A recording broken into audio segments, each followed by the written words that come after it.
Welcome to this lecture on 8085 operations with bus timings.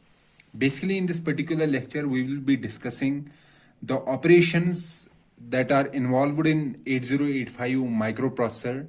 For example, the operation of getting the instruction from the memory, or reading or writing some data into the memory, or reading or writing some data from the input output device. So those kind of operations we will be discussing, but in the light of bus timings. Bus timings in a sense that we will be discussing what is the status of bus. What are the different kinds of buses? One is the status of address bus and data bus. And what are the control signals while performing these specific operations.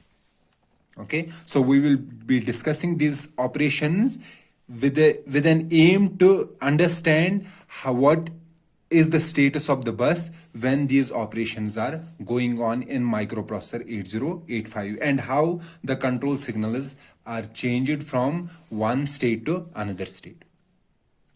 So before discussing these operations of microprocessor 8085, so we have to first understand three specific terms. One is the instruction cycle. What is the meaning of an instruction cycle? Another is, what is the meaning of machine cycle? And the third one is the meaning of T state, or which we also called a clock cycle. Okay, so let's understand these three terms first, and then we can discuss the various operations with associated bus timings. Before discussing anything, we know that our microprocessor 8085, it works based on some clock or based on some frequency. Okay, so frequency, we will say that there is a clock, and that clock is changing periodically in a sense like this.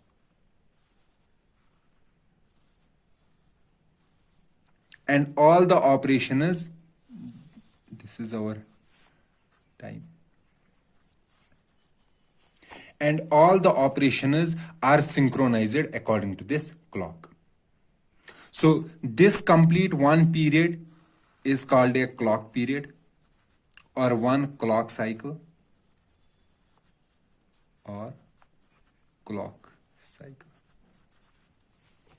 Okay, and our frequency is determined by the reciprocal of clock cycle or clock time. In other words, we can say if our frequency is 3 megahertz, then our clock period is 1 by frequency, that will be 1 by 3 megahertz, and that will be in 1 by 3 megaseconds. 1 by 3, if we take mega as 10 raised power 6 seconds, this will be 1 by 3 into 10 raised power minus 6 seconds, that will be 1 by 3 microseconds. So for a clock with frequency, for a processor with frequency 3 megahertz, the clock period is 1 by 3 microseconds, or we can say this complete period, or our clock completes one period in 1 by 3 microseconds. Okay, and this clock is repeated after every 1 by 3 microseconds. And this one clock period, which we also called a clock cycle, is also called a T state. So what is a T state? T state is the time taken by our clock to complete one cycle. And this T state is also called a clock period. Okay. Then comes the machine cycle. What is the meaning of machine cycle? Machine cycle says the time required to complete one operation. What kind of operation? The operation of reading or writing memory, Okay, reading or writing input output, opcode fetch. Opcode fetch means instruction fetch, fetching instruction from the memory, or we can say fetching opcode from the memory, fetching opcode. This machine cycle not only involves the fetching of opcode but also execution of opcode.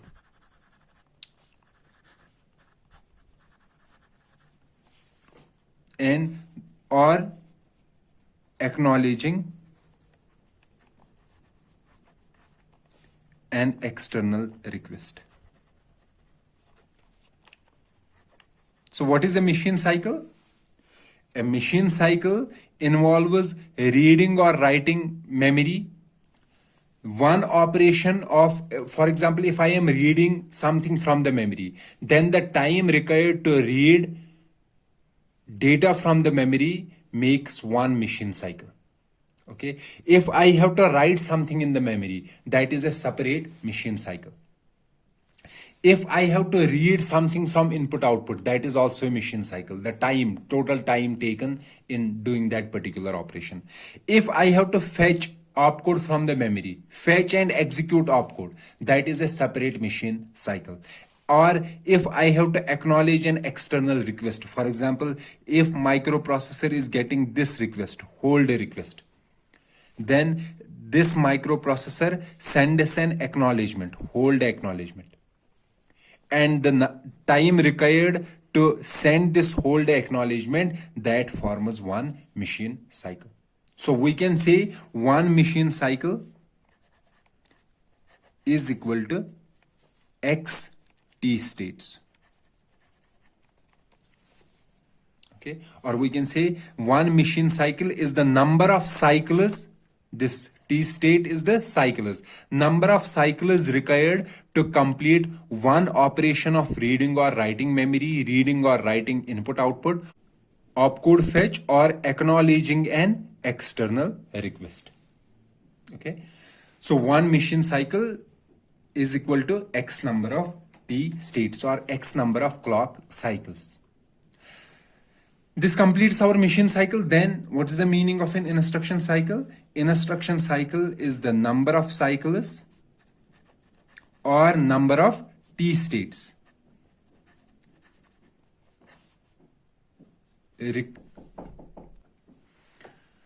number of cycles or T states required to complete the execution of an instruction.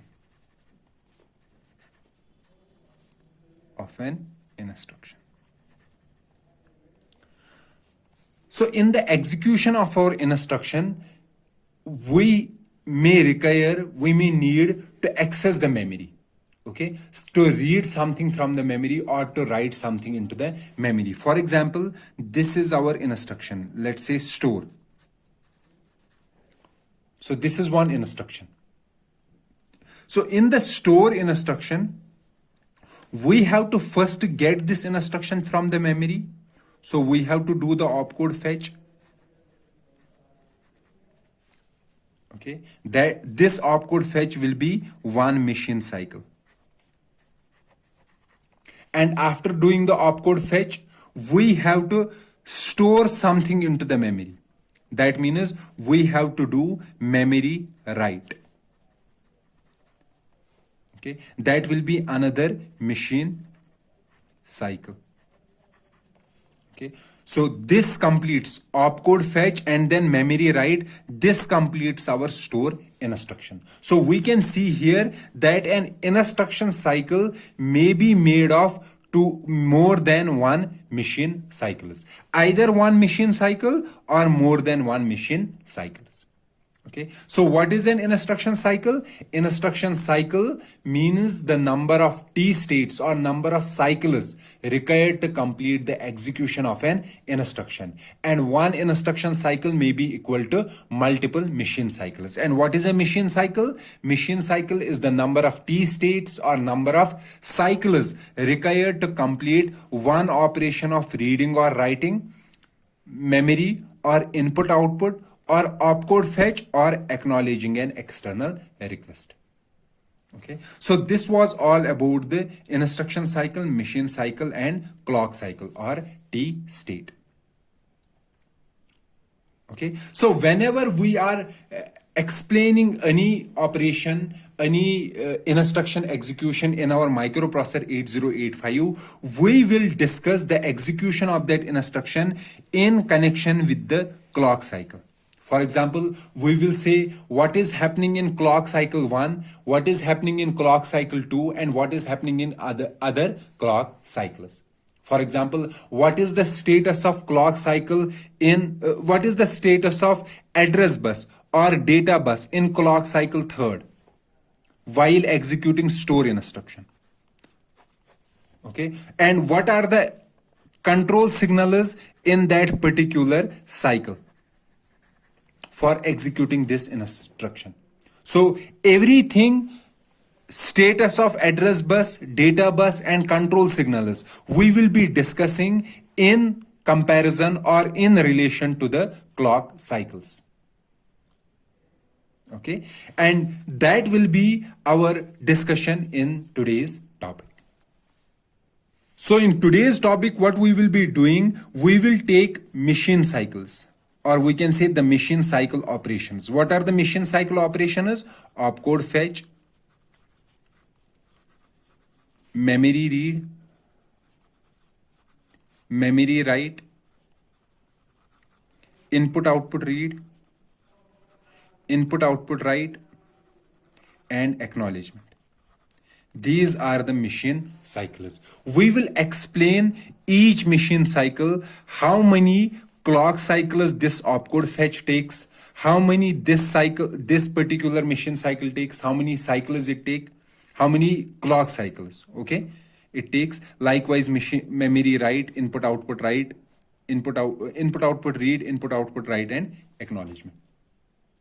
So these input output read, input output write, and acknowledgement.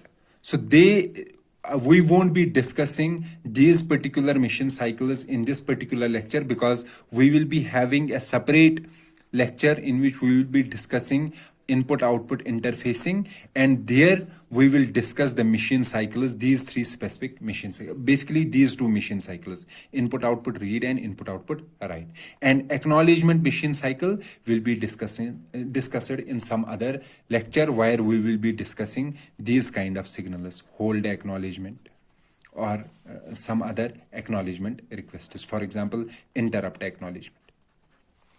Okay, there we will be discussing the bus timing of this acknowledgement machine cycle, and input output read and write will be done in input output interfacing. However, in today's lecture, we will be discussing the complete machine cycle of the complete structure of machine cycle for these three machine instructions, or for these three operations. Okay, so before taking the first one, opcode fetch, we have to clear the confusion here, that we know that we discussed in our previous lecture ALE. ALE was address latch enable. And what was the functionality of this particular signal, ALE signal?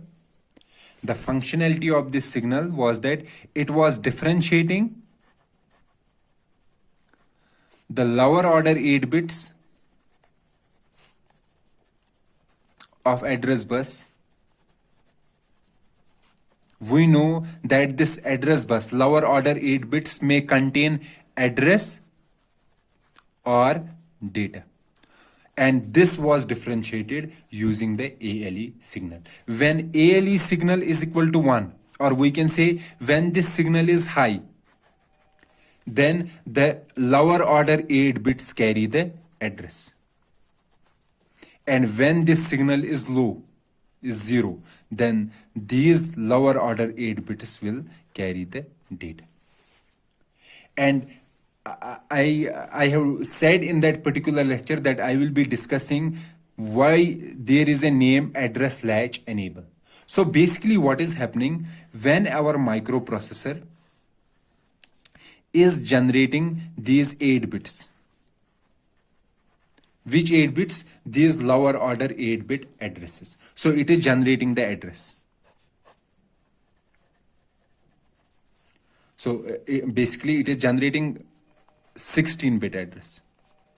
From this 16-bit, 8 higher order bits, they are carried by address line as A8 to A15, and 8 lower order bits, they are carried by address line as AD0 to AD7. Okay, so this together forms the 16-bit address.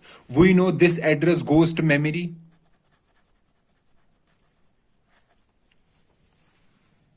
Okay, either to memory or to some input output. Let's say here that it is going to memory, and then we may either have to get some data from the memory or send some data to the memory. That data is placed on these bits, on these lines. So this data will override the address on these lines. So instead of overwriting, we want to save these address bits in some latch. What is a latch? Basically, latch is a memory element. So we require some latch that stores these lower order address bits in this latch, and then these address lines can be used to carry data. So this latch stores the address bits, 8 lower order address bits, and the data can be placed on these address lines. So we won't lose anything by rewriting the data on these address lines.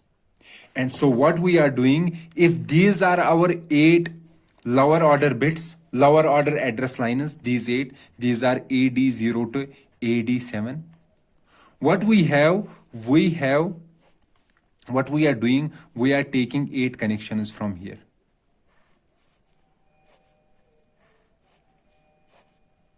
So I am showing it 4 here, but basically these are 8. So we are putting these 8 connections into our latch, into one of the latch. And every latch or every storage element, if we take this as a storage element, let's say take this as a register. Let's say it is a register, 8-bit register. We know any register has an enable signal that says when it should store the data and when it should not store the data. Or in a sense, when it should rewrite the new data in this register, or when it should retain the original data. So we have one signal that is going to this, that is an enable signal. When this enable signal is high, then only this will store the data in this register or in this latch. And when this enable signal is low, it won't store the new data, or we can say it won't rewrite the previous data. If the previous data was here, let's suppose 80, okay, and here some data is coming as 85, then if the enable signal is 0, then it won't rewrite this data 80 as 85. It will keep this as it is. However, if this enable signal becomes 1, then it will rewrite this 80 with 85. The new data that will be stored will be 85. So what is happening? So our microprocessor 8085, it is generating how many bits address? 16-bit address.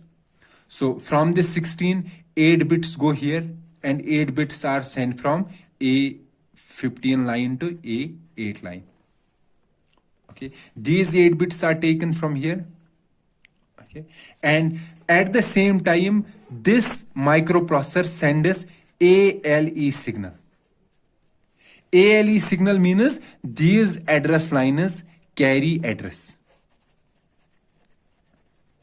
What is happening? This ALE signal is connected to this enable signal. So when ALE is equal to 1, what it does, it takes these 8 bits and stores in this latch. So in this latch, we have lower order address bits stored in this latch. Okay, then ALE signal becomes 0 after storing here. 0 means now the new data that is available on this address line is this should not be written in here. Now we can easily put our data on these lines. And since this data also goes into this latch, but since this ALE signal is 0, it won't rewrite this address. So we have lower order 8 bits stored in the latch. And these 8 address liners or these 8 multiplexed liners can be used to carry the data. Okay, so using this latch, we are able to multiplex 8 address lines. And I have clearly described it here how we are able to multiplex the 8 lines. Or we can say how we are able to demultiplex these 8 lines. Demultiplex means taking the address in some other direction and data in some other direction. So data will be available on these lines and the address will be stored in this latch. Then we can easily send this address and the address from these 8 lines to the memory. So we won't lose these 8 address bits when rewriting the data on these address lines. So that is the reason this signal is called address latch enable, because this signal basically it enables the latch. It enables the latch, this latch. And what is the use of this latch? The latch here means a register, or we can say a memory element that stores the address. Okay, latch. So this ALE signal, it enables the latch, and that latch is used to store the lower order 8 bits of the address. So that is why this signal is called address latch enable. Okay, so this completes our discussion about the ALE. However, our main discussion of the lecture was to discuss the bus timings of these machine cycles: opcode fetch, memory read, and memory write. So what we mean by bus timings? Bus timings means that we have to see the behavior of address bus, data bus, and control signals.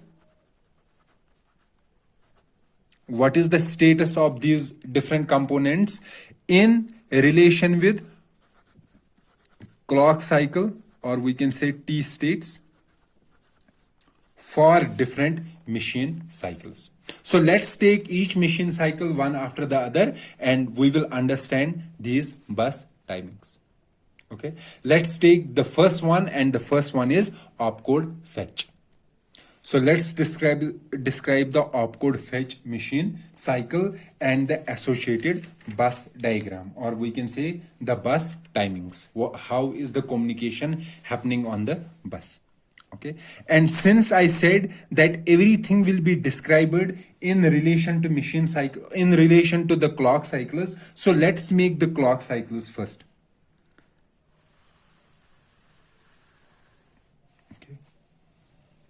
Let's say this is our clock.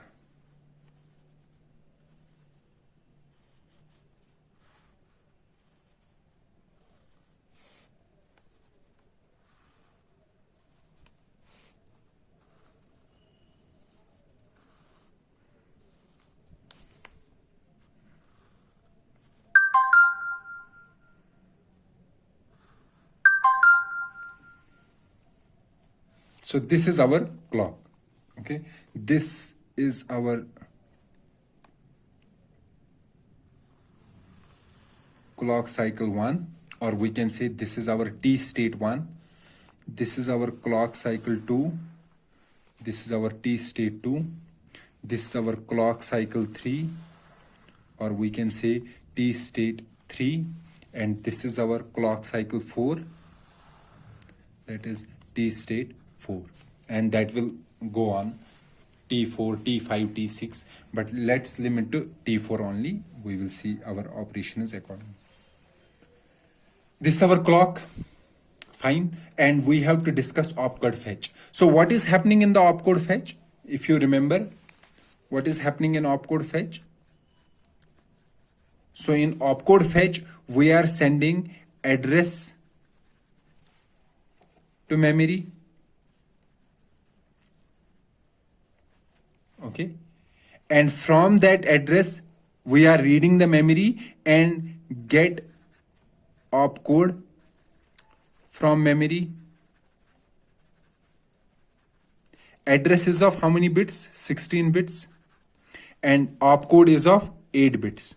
So we will get these 8 bits from the memory. And after getting the opcode, we will decode and execute the opcode.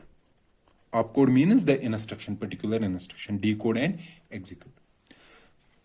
So what is the first job? The microprocessor will generate 16 bits and it will place these 16 bits on address lines. So how many address lines? 16. And among these 16, A15 to A7, A8 to A15, they will carry higher order 8 bits, and AD7 to AD0, they will carry lower order 8 bits. Let's take an example. Let's say we have to get the memory, we have to get the opcode stored at this memory. This is our hexadecimal address. This is also 16 bit. Okay, 2008. So from on this particular byte 20, this is higher order byte. This will be placed on these address lines, and this lower order byte 08, this will be placed on these address lines, which are multiplexed with data. So this is the first job. Place this address on the address bus. And after placing this data, we have to read from memory. Read from memory that we will take 8 bits and place these 8 bits on these 8 lines, AD7 to AD0. So these 8 bits, let's say these 8 bits are 56. So this 56 will be placed on these address lines. So at this particular point, when AD7 to AD0 is carrying the address A08, at that particular time, ALE will be equal to 1. This signal will be 1. However, when these address lines are carrying the data, the opcode that we got from the memory, the ALE will be equal to 0. Okay, so after getting the opcode, microprocessor will then decode and execute that particular opcode. Okay, so let's see the status of address lines. Let's first take address lines A8 to A15. These are our address lines. Okay, so basically, whenever we are showing an address line or any signal, any control signal, so basically these address lines are also signals. Signal either 0 or 1. Okay, it will be either 0 or 1. If it is 0, we will show a straight line. If it is 1, we will go up in this line and we'll say that it is 1, like this. When it is higher, it is 1. When it is lower, it is 0. Now, when we have an address bus A8 to A15, so how many lines are there? There are 8 lines. So in these 8 lines, some will be high and some will be low. Okay, so instead of showing lower and higher each line, what we are showing these as 2 parallel lines, like this cross-coupled parallel lines. Okay, that means that this group, this particular group, this is one group. This includes lines from A8 to A15. And in these lines, some lines may be up, some lines may be 1, and some lines will be 0. Okay, so the first thing that we have to do is to place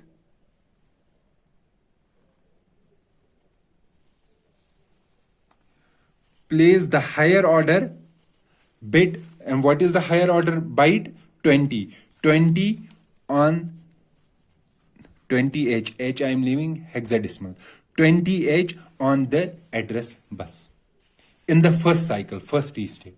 And also in this particular state, we have to place this lower order byte 08 on this particular bus. AD0 to AD7. So this contains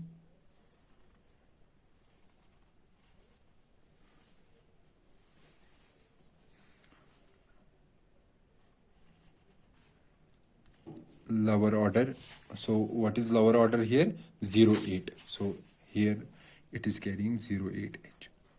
And who will say that this carries address? This is denoted by an ALE signal. So at this particular time, ALE signal will be 1. 1 means that these lines are carrying, what they are carrying? They are carrying address.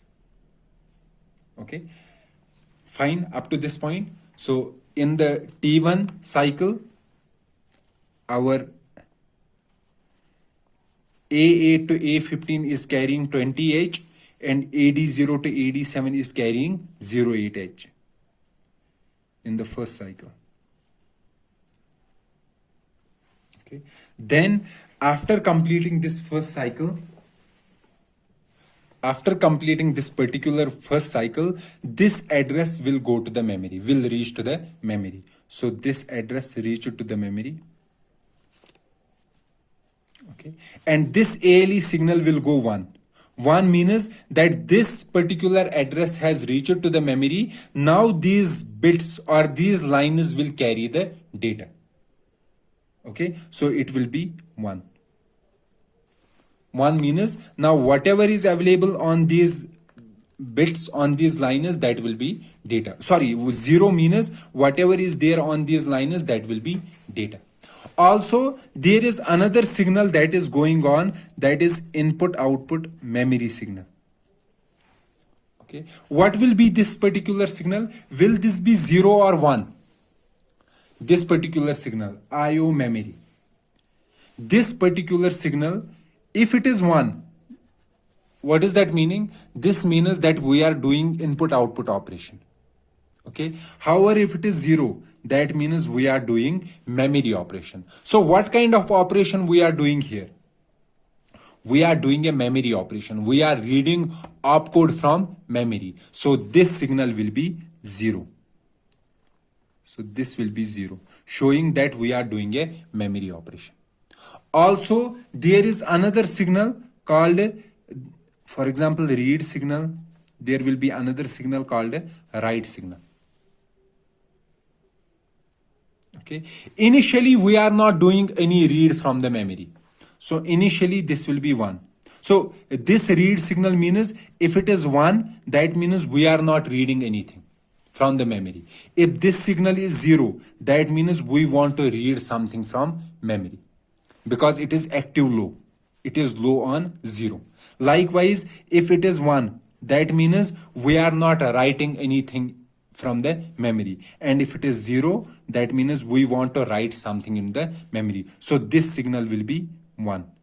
So we will take it as like this. And this signal, this particular signal, read signal, will also be 1 in the beginning. Okay. Now our address, this particular address, has reached to the memory. Okay. Now we are reading the memory. Okay. Reading in a sense that now we want to read the memory. Our microprocessor knows that one T state has completed. And after completion of one T state, the address that I have generated, that microprocessor has generated, that address has reached to the memory.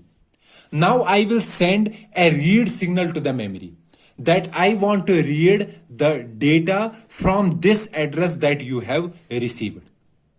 Okay. So after completing this one cycle, I will send, microprocessor will send this read signal as 0 to the memory that I want to read data. So this signal will become 0.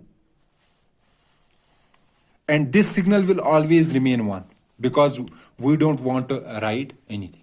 So this signal becomes 0. That means whenever this signal is becoming 0, what to infer?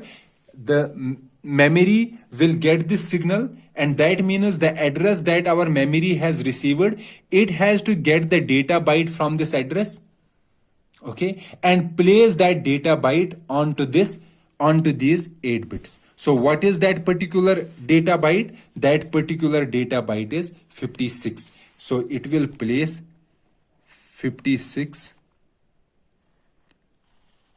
here, 56H, or we can say this is our opcode. And for reading memory in microprocessor 8085, reading data from memory or writing something into the memory, that will take nearly 2 T states.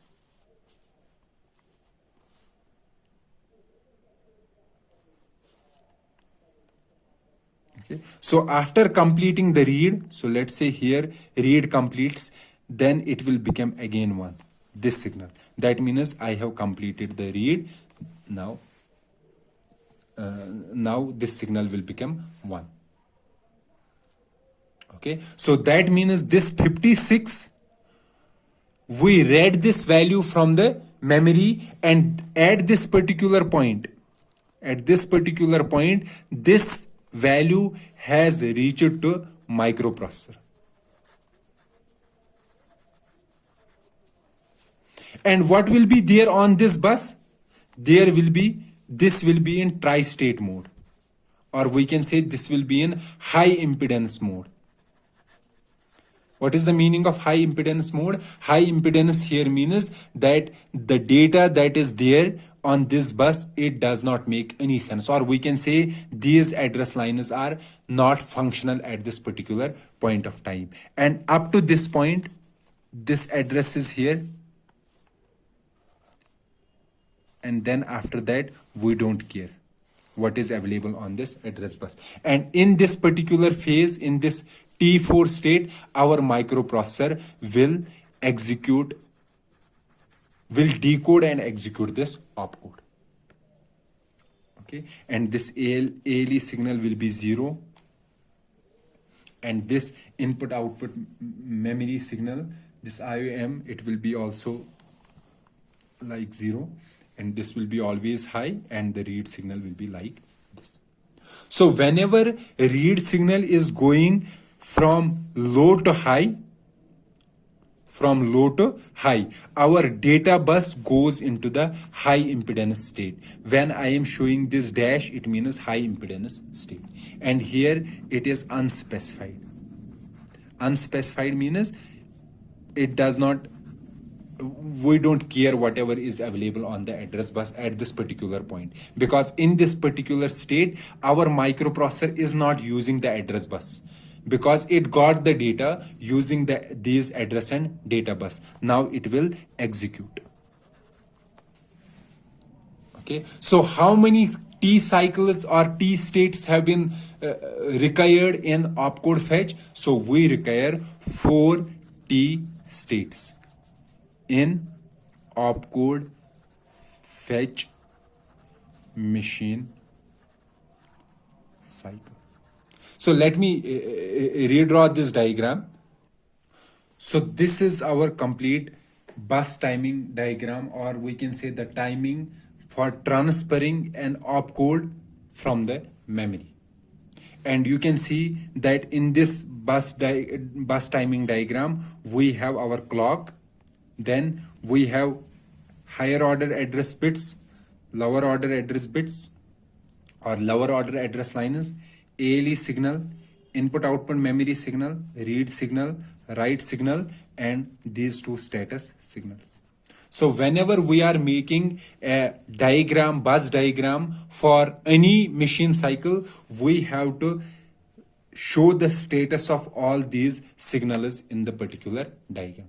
For example, this particular operation is, what is this operation? Opcode fetch. And in opcode fetch, S0 and S1 is 1. So these 2 signals will be 1. Fine. So these 2 signals are done. Then we know that we have to fetch something from the memory. Fetch means we are reading something from the memory. We are not writing anything. So this write signal will be 1 always for this particular machine cycle. Now let's take the microprocessor will place higher order byte on these 8 lines. So it is placing 20H at the start of the cycle, and lower order on this on these 8 lines 05H. Okay, and what differentiates is that this is carrying the address, this is differentiated by an ALE signal. So at this particular time ALE signal is 1. 1 means that these lines are carrying address. Then ALE signal becomes 0. 0 means whatever now comes on the address line, that will be data. Fine. So that is why it is becoming 0. Now this particular signal IOM, we know that here we are not doing an input out operation, we are doing memory operation. So this signal will be 0 for this particular machine cycle. And initially the read signal will be 1. That means we are not reading from the memory. But whenever address reaches to the memory after the end of first T state, we will make our microprocessor will make this signal as 0. 0 means it will send this signal to the memory. And memory, after reading this signal as 0, it will infer that I have to read the data on this address 2005H and place that data on the data bus. So it will read and place the data on data bus. Then after reaching this, when placing this data on the data bus, this data reaches to the microprocessor at this particular point. Okay, so microprocessor, that means I have completed my reading operation. So it will change this signal, read signal to 1 again. Now I don't want to read anything from the memory. So after reading this signal, when this read signal goes from low to high, this particular bus, this data bus goes into the high impedance state. Okay, high impedance state means it is kind of, we can say it is inactive. Okay, so it is not carrying any data. So it will take this particular 8 byte, this particular byte. This particular byte is basically our opcode. So our microprocessor will decode this opcode and will execute this opcode. And this will be done in the 4th cycle. Okay, and this completes our opcode fetch machine cycle. And how many these T states are required? Here we require 3 T states. Total 4 T states for opcode fetch. Okay. Now the other kind of machine cycle is the memory read. For example, if I have to read the data stored at this address, and the data stored at this address is 56H. So I have to read this data.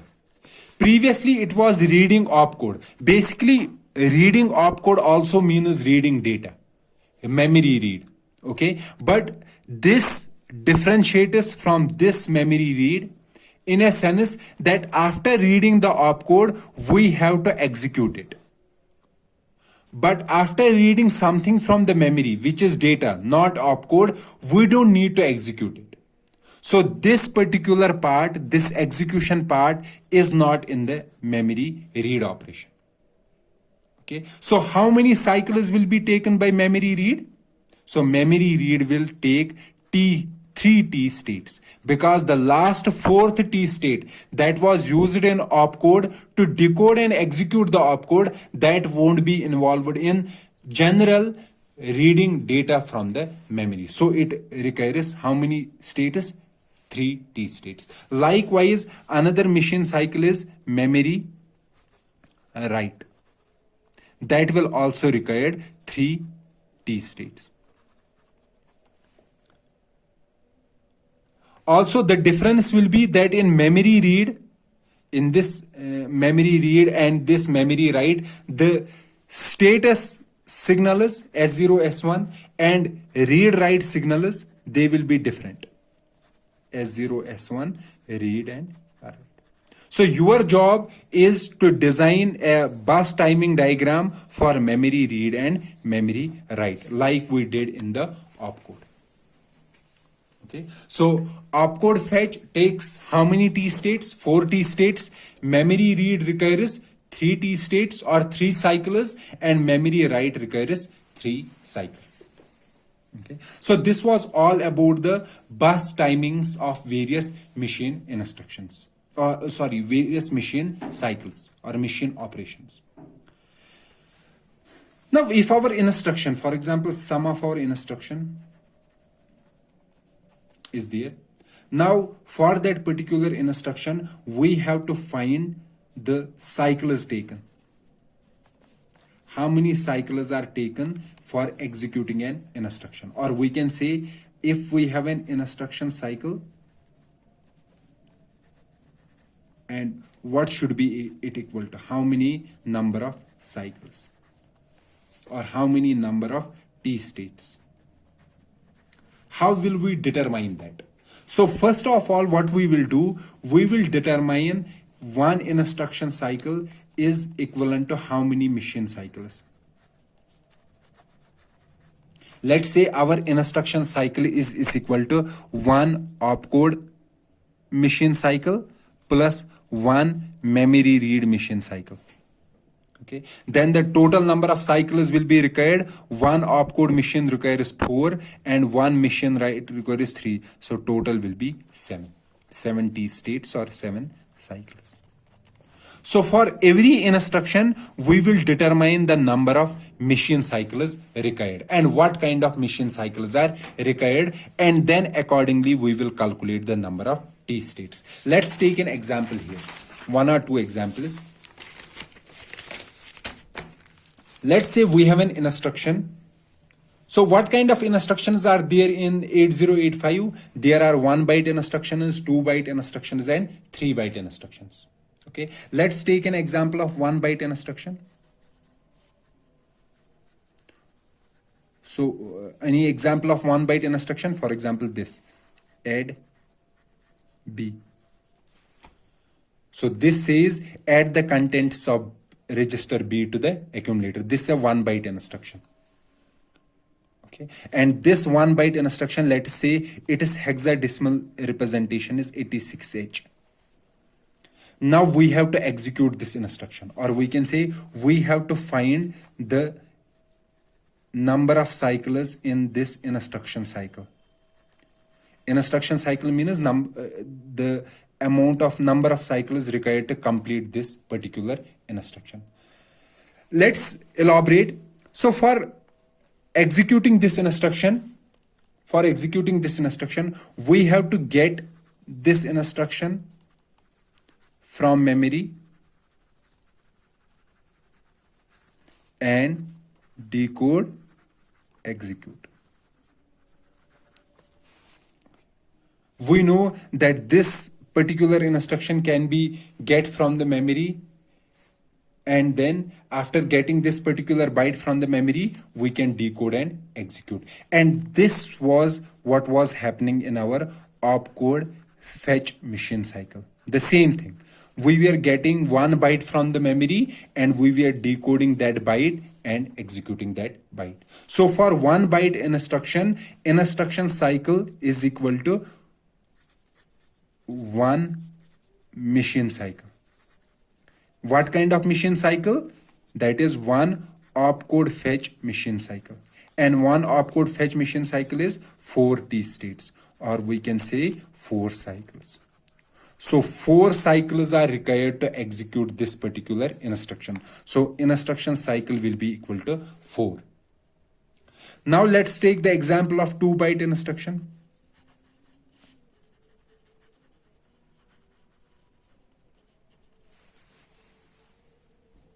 Okay, so any example of a 2 byte instruction? So this is an example of 2 byte instruction, move immediate 52H. So this particular instruction says move this 8-bit data, 8-bit data into accumulator. So basically this is 2 bytes. So first byte will be opcode and the second byte is the data.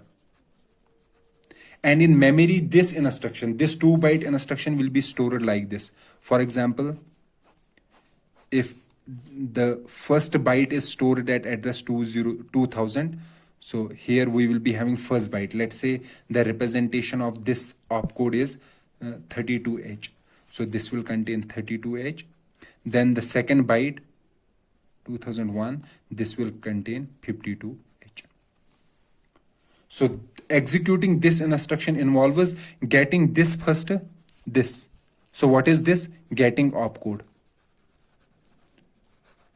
So the first operation will be getting the opcode, doing opcode fetch.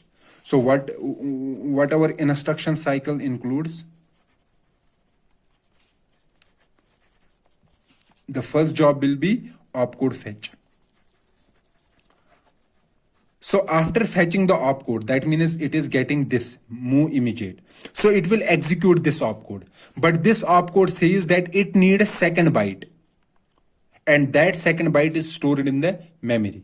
So it will again go into the memory and it will get this 52H. So in the first case, it was opcode fetch. And in the second case, it is simply memory read. Reading this data from the memory. So it will get this data from the memory and will place in the accumulator. So after doing opcode fetch, we will require memory read machine cycle. So opcode fetch machine cycle includes 4 T states and memory read has 3 states, T states. So total states will be 7 T states. So we require 7 cycles to execute this particular instruction. Okay. Now let's take an example of a 3-byte instruction.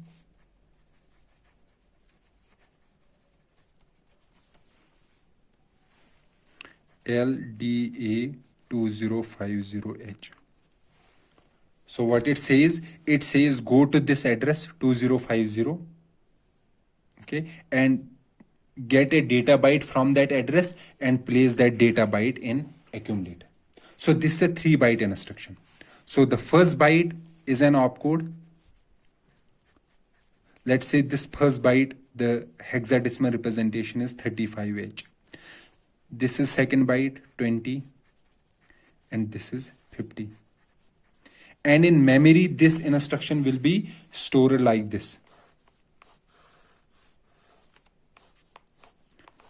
Let's say this instruction is stored at address 2000. So at 2000, we will be having opcode 35H.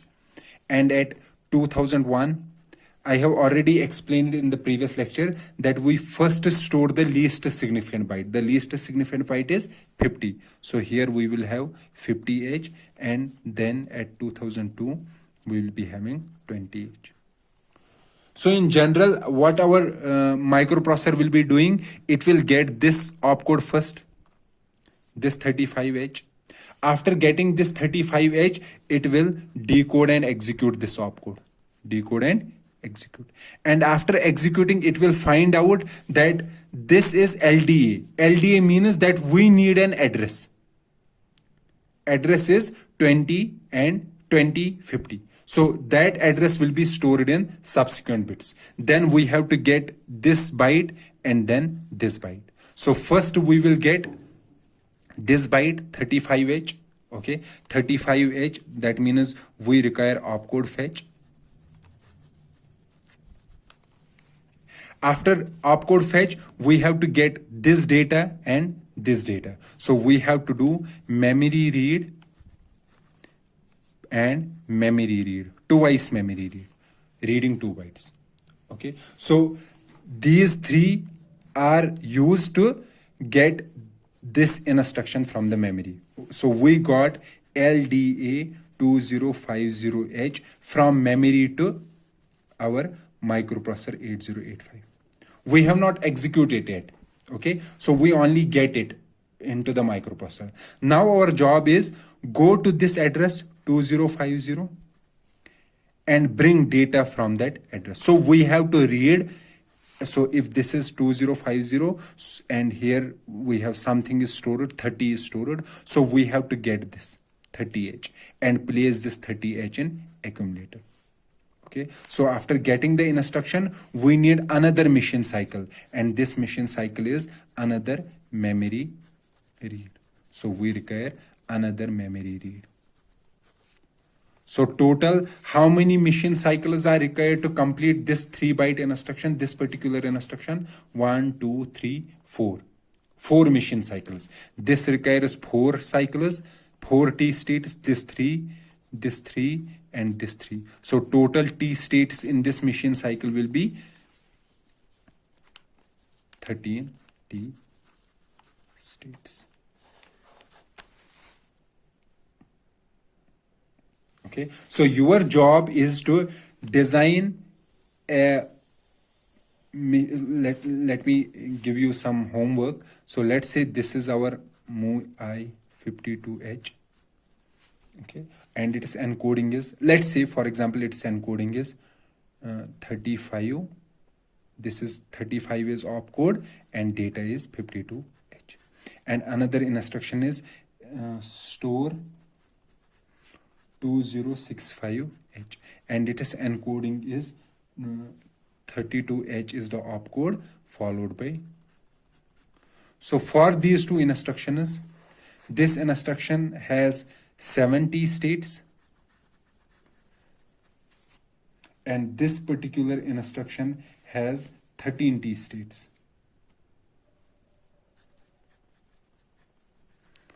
So design a bus timing diagram for both these instructions. Okay, that will be your homework.